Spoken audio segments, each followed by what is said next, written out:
a few examples of 3J coupling constants. Ones that go through the double bond are shown here.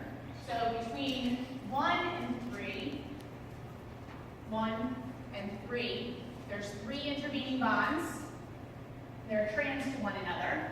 So that coupling constant is going to come out to 15 hertz. There's 2 and 3.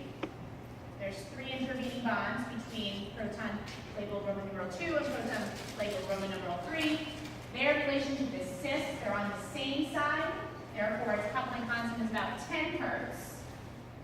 And then there's a bunch of couplings that go through just regular old sigma bonds, CC sigma bonds, between Roman numeral 3 and Roman numeral 5, right? These are protons on neighboring carbons.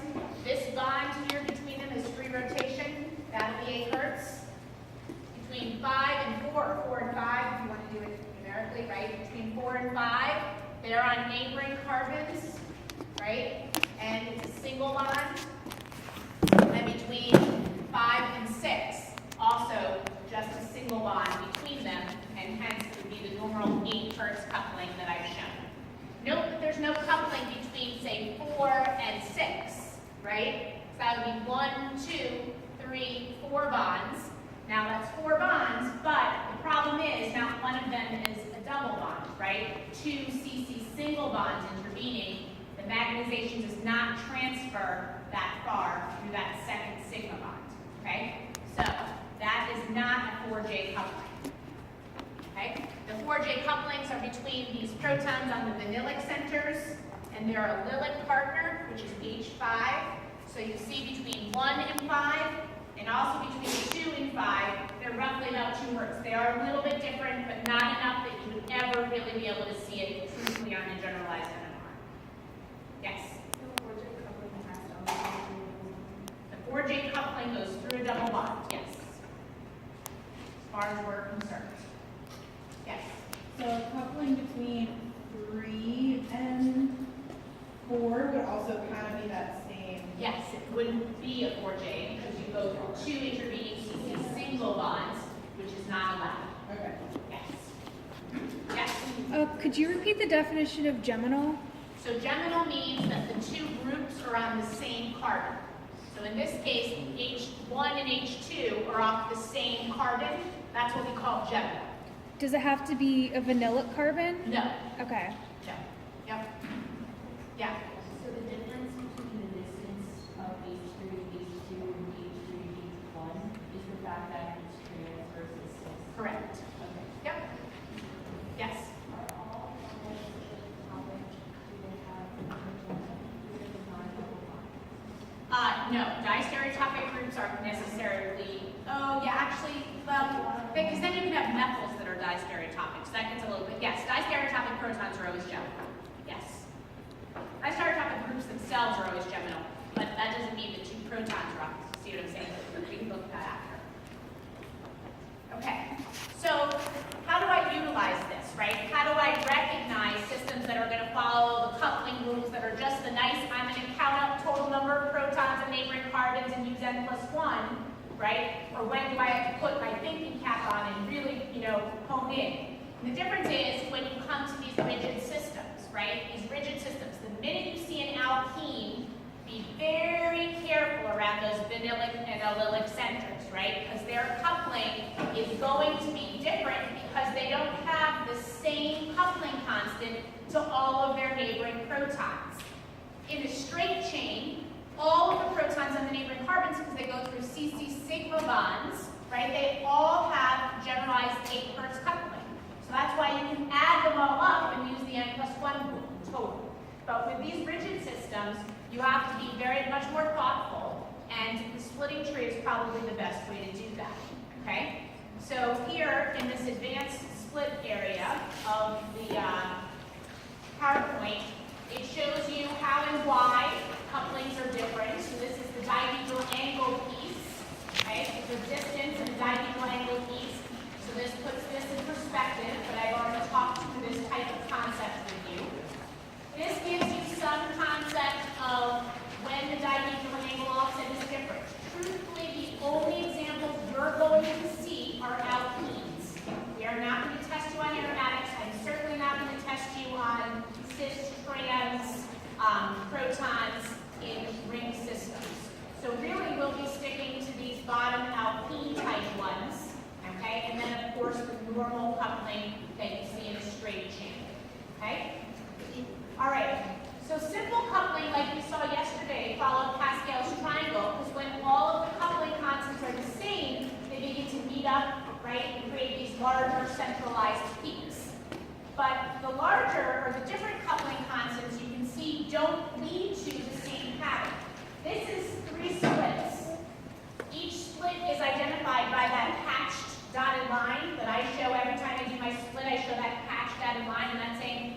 one split of a neighboring proton, right?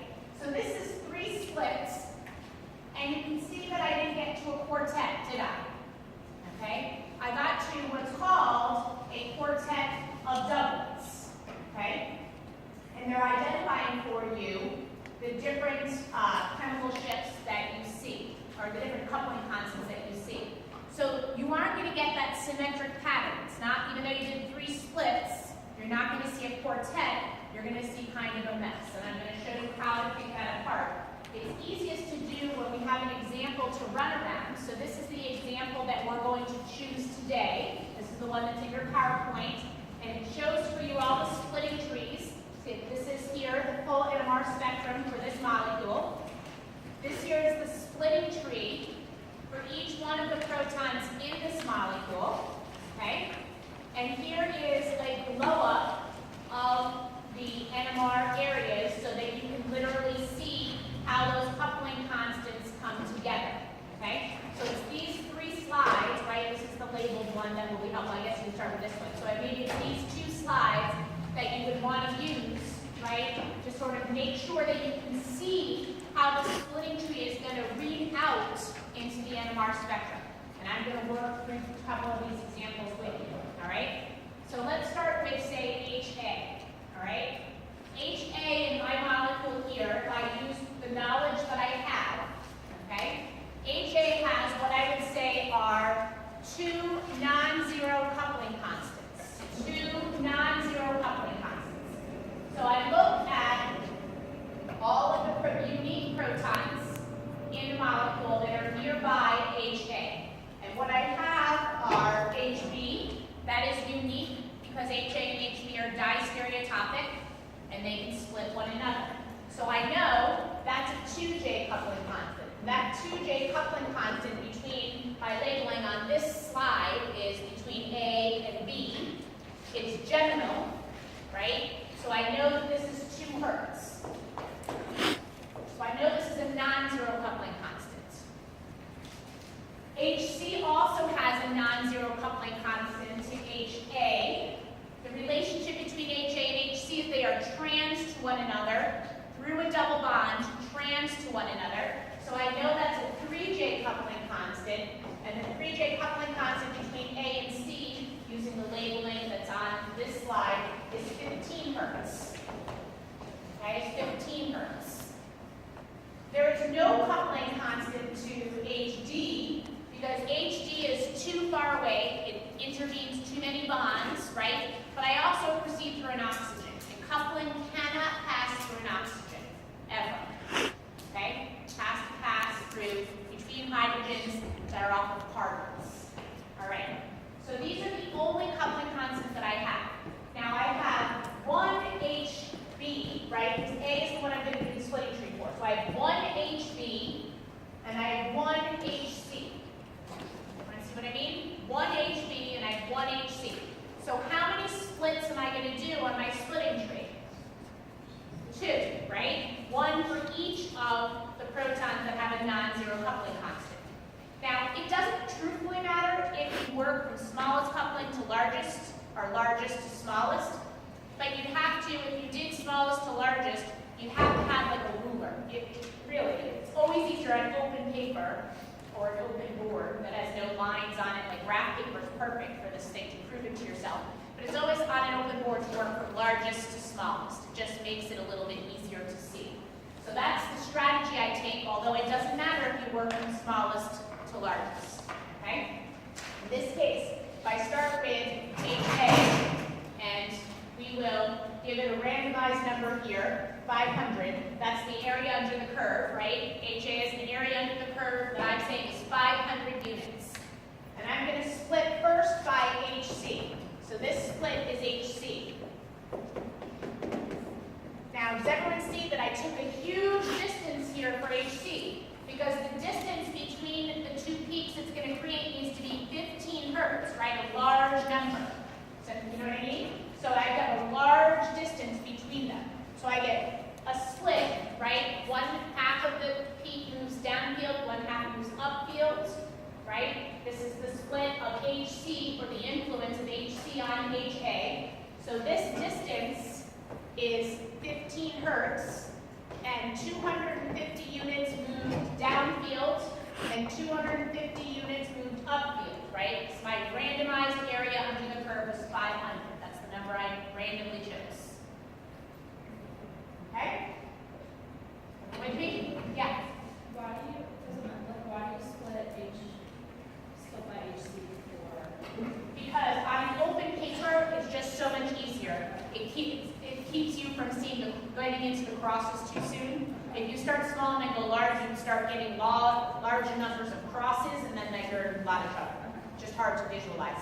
It reminds me of that. Do you ever go to the Orioles games? You know, and they have the ketchup, or the better one is like the crabs, you know, and they put a little ball under the crab, and then they move them all around. Yeah, that's what the crosses begin to look like on the splitting trees. Now, I'm very good at that. I haven't gotten one wrong in 10 years. It's pretty good, right? I'm a record in my family. All right, is there another question? Yeah. What do you mean start small, so large? So I'm saying that there's two different coupling constants. One is 15 hertz and one is 2 hertz. I always split by the largest coupling constant, so that would be HC first, and then I work with my splitting tree down to the smallest value. Okay, so now I only had one HC, so this is done, right? So now I have to go split by HV, because it also influences HA, right? So when I split by HV though, each one of these is going to be split. Do you see how the difference is? It's a tiny separation, because that's 2 hertz, right? So 50% of the peak moves upfield, 50% moves downfield, but this distance between these now should be symbolic of the fact that it's a much smaller coupling constant. It's a 2 hertz coupling constant, and not a 15 hertz coupling constant. So each of these is going to be split into 2, where this is roughly 2 hertz. And the area under the curve that moves, right, is 125 downfield, 125 upfield. Notice that these didn't coalesce, right? They didn't come together because this was 15 units separated. And when I move 1 hertz this way and 1 hertz this way, there's still 13 hertz intervening between this peak and this peak, right? They didn't coalesce together. And this is 125 units under the curve, and this is 125. So now it's 1 to 1 to 1 to 1. Does everyone see what I mean? 1 to 1 to 1 to 1. How does that translate out? It translates out like this. This is how it looks. All of these are the same height. 1 to 1 to 1 to 1. All the same height. And this is what I call a doublet of doublets. This is a doublet of doublets. Yeah. They're all the same height because as I did my splits and I followed my splits down, this was split 50-50, right? So 250, 250. Each one of these is split 50-50. 125, 125, 125, 125. The height is symbolic of the area under the curve. So it'll be 1 to 1 to 1 to 1. They'll all be even. Okay? Yeah? Why isn't it 11 hertz in between the split for HP? So if this is a 15 hertz separation between these, and I move 1 hertz this way and 1 hertz this way, aren't there 13 units intervening? Yeah, there's 13 units intervening. Right? So if I did like a box and I measure, yeah. No. Okay, I see. Okay, see, I didn't get that. Now I get it. I get it now. No, I'm not. I took the center, okay? This is the center. And the center has to now, I move this peak here downfield by half of it, 1 hertz. And I move this peak upfield by 1 hertz, such that this center should be directly in the center of these two, and the intervening should be 2 hertz.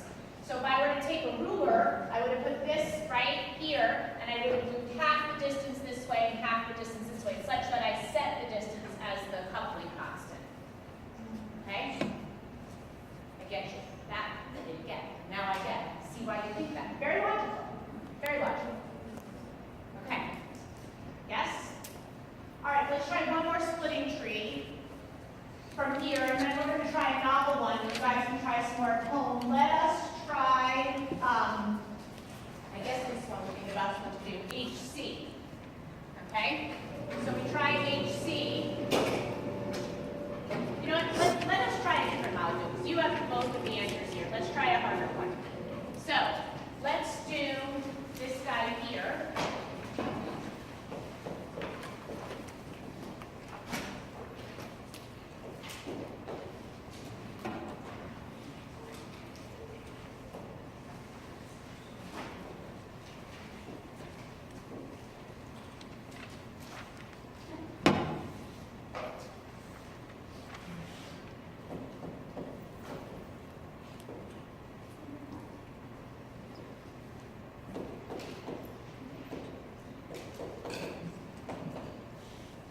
Let's try this.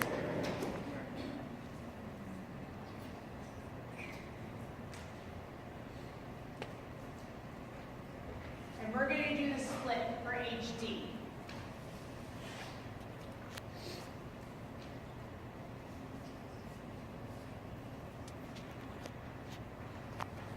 Okay. So if we do the split for HD, I'm going to now think, what are all of its non-zero coupling constants? I've got to take that into account.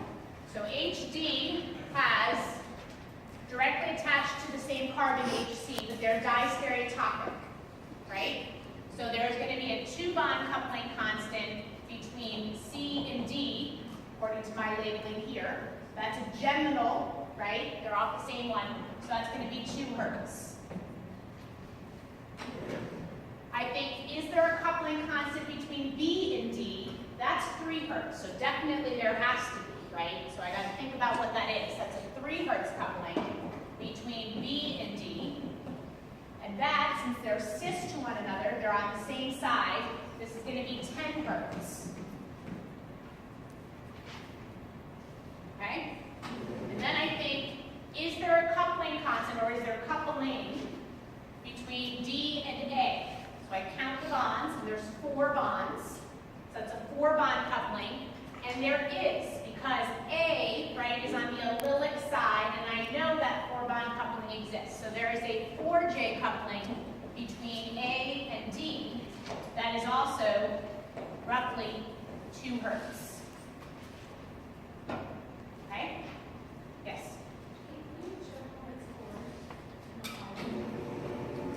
So it's going to be 1, 2, 3, 4. No. Yeah, it's only 1 bond, right? It just happens to be a double bond. Yeah. Will that be the same for all of the A's? A is going to split to HC. What's that coupling constant going to be between A and C? Between A and C, is it a 4-bond coupling? So what's it going to be? 2. What's the coupling constant between A and B?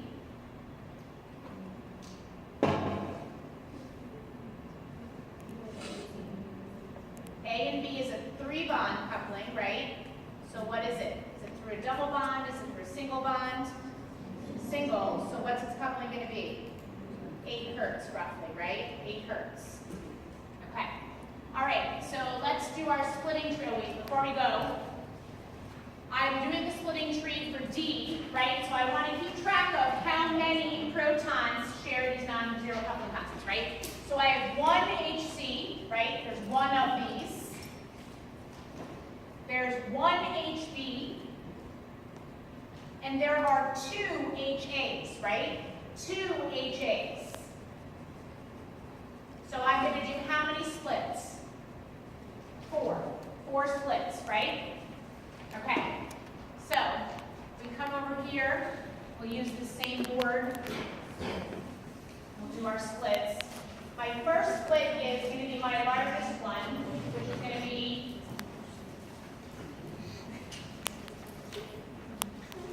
10 hertz, right? Okay, so it's going to be 10 hertz.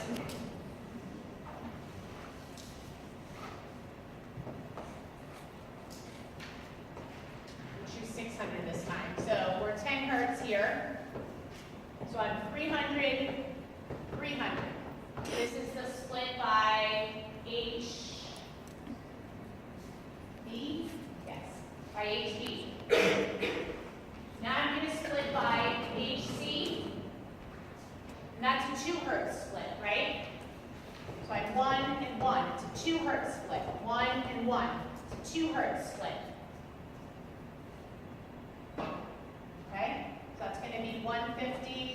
150, 150, 150.